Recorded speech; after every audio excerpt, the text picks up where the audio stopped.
Friends, आप सबका स्वागत है मेरे YouTube चैनल पे। मैं हूं प्रज्वल और आप देख रहे हैं गैजेट बनर। और आज हम लोग बात करने वाले हैं स्मार्टफ़ोन की रॉबरी के बारे में। स्मार्टफ़ोन की रॉबरी आजकल इंडिया में बहुत कॉमन हो चुकी है और अगर आप कोई भी स्मार्टफ़ोन देखते हैं और आप लोकल मार्केट में लेके जाएँ तो उसके पार्ट्स आपको ओरिजिनली मिल ही जाते हैं। हर नॉर्मल सारे स्मार्टफोन्स के आपको पार्ट मिल जाएंगे।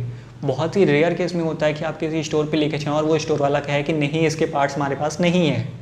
तो इसके पीछे क्या रीज़न है? अगर आपका स्मार्टफ़ोन चोरी हो जाता है तो उसके साथ फिर क्या होता है, उसके अंदर और क्या क्या चीज़ें होती हैं जो वो कंपनी करती है।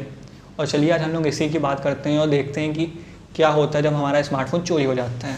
तो सबसे बड़ी बात, जब स्मार्टफ़ोन चोरी हो जाता है तो स्मार्टफ़ोन के लिए कभी वो लोग चोरी नहीं करते। वो चोरी होती है उसके अंदर के पार्ट्स की, उसके डिस्प्ले की, उसकी स्पीकर्स की, उसके अंदर जो फ्लेक्स केबल लगी है उसकी जो बैटरी होती है उसके लिए, उसकी जो बाकी कंपोनेंट्स होते हैं जैसे कैमरा हो गया, सेंसर हो गया, प्रॉक्सिमिटी सेंसर होता है, माइक्रोफोन्स होते हैं, इन्हीं सब चीज़ों की ब्लैक मार्केटिंग होती है। आपके नॉर्मली फ़ोन्स में जब कुछ ख़राब हो जाता है तो आप नॉर्मल स्टोर्स पे लेके जाते हैं, जल्दी कोई सर्विस सेंटर पे नहीं लेके जाता क्योंकि उनकी कॉस्ट ज़्यादा होती है और उसी के लिए आप उस सर्विस सेंटर पे नहीं लेके जाते हैं। पर जब आप कहीं छोटे एरिया में जा रहे हैं तो वो कॉस्ट आपको कम में कैसे दे देता है? आपको ऐसा क्यों लगता है कि वो आपको कम में दे रहा है और सर्विस सेंटर वाले आपको ज़्यादा ले रहे हैं? इसके पीछे बहुत सी अलग अलग रीजंस हैं। सबसे बड़ी बात कि जो आप नॉर्मल एम्प्लॉयज़ के पास लेके जाते हैं, जो कंपनी के एम्प्लॉयज़ होते हैं, उन्हें अपनी सैलरी के लिए भी जो है उसमें से ही कुछ हिस्सा जाता है जो उनकी सैलरी के लिए होता है और उसके बाद उस कंपनी को भी उसको कुछ प्रॉफिट चाहिए होता है।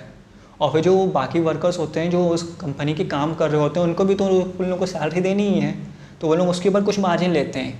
और उसके बाद जो एक और रीज़न आता है कि जब कोई फ़ोन आता है तो वो मेक इन इंडिया प्रोग्राम के साइड से आता है, तो उसके पार्ट्स जो है सारे इंडिया में असेंबल होते हैं तो उसके ऊपर टैक्सेस कुछ कम लगते हैं। पर जब आप कोई फ़ोन के पार्ट को ख़रीदते हैं तो वो डायरेक्ट ही अलग आता है, मतलब कि फिर वो कोई असेंबल नहीं हो रहा लखनऊ या कहीं और स्टेट में, वो आया ही अलग से है, कोई बाहर के देश से आया ही अलग से है, तो उसके ऊपर टैक्स भी ज़्यादा लग जाता है।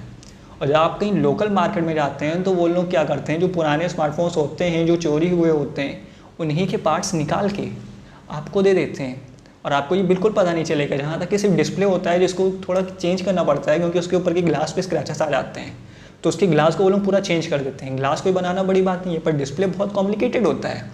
उसको बनाने के लिए आपको बहुत ज़्यादा मशीनरी चाहिए, उसके अंदर बहुत सारे पिक्सल्स होते हैं, वो बहुत ही ईजिली नहीं बन जाता, उसके अंदर बहुत ही वर्कर्स लगते हैं, उसके अंदर बहुत सी फैक्ट्री पूरी उनको इस्टेब्लिश करनी पड़ती है और इतनी आपको इंडिया में कहीं नहीं मिलेगी। तो वही ये लोग करते हैं कि जो आपका चोरी हुआ स्मार्टफोन होता है उसके ऊपर का बस ग्लास चेंज किए। ग्लास बनाने में कितना टाइम लगता है? ग्लास आपको पता भी नहीं चलेगा लोकल और ओरिजिनल में क्या होता है, बस यही वो लोग चेंज कर देते हैं और आपको फिर पता नहीं चलता कि क्या हो गया। और आपका फ़ोन बिल्कुल नॉर्मली फंक्शन करता है क्योंकि वो पार्ट तो उसका कहीं से चोरी होकर आया है और चोरी होगी फिर आपकी फिंगरप्रिंट और उसका पासवर्ड का फ़ायदा क्या?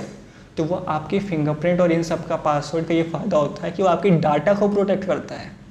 कि जैसे कि आपने अगर अपने फ़ोन में कोई ऐसा डाटा रखा है जो आप चाहते हैं लीक ना हो, तो वो उस डाटा को प्रोटेक्ट करेगा, ना ही कि आपके स्मार्टफोन को प्रोटेक्ट नहीं कर रहा, बिल्कुल भी आपके डाटा को प्रोटेक्ट करता है। इसका सबसे फ़ायदा ये रहता है कि आपका डाटा कहीं लीक नहीं ही होगा, चाहे फ़ोन चोरी हो जाए, चाहे गिर जाए, चाहे टूट जाए, फूट जाए, कुछ भी हो जाए, पर फ़ोन का डाटा सेफ़ है, बिल्कुल तरीके से सेफ़ है। बस आज की वीडियो में इतना ही। अगर आपको वीडियो अच्छी लगी हो तो इसे लाइक करें, शेयर करें और आप चैनल पर नए हैं तो इस चैनल को सब्सक्राइब करें। और आपको इस वीडियो को देखने के लिए बहुत ही ज़्यादा थैंक यू।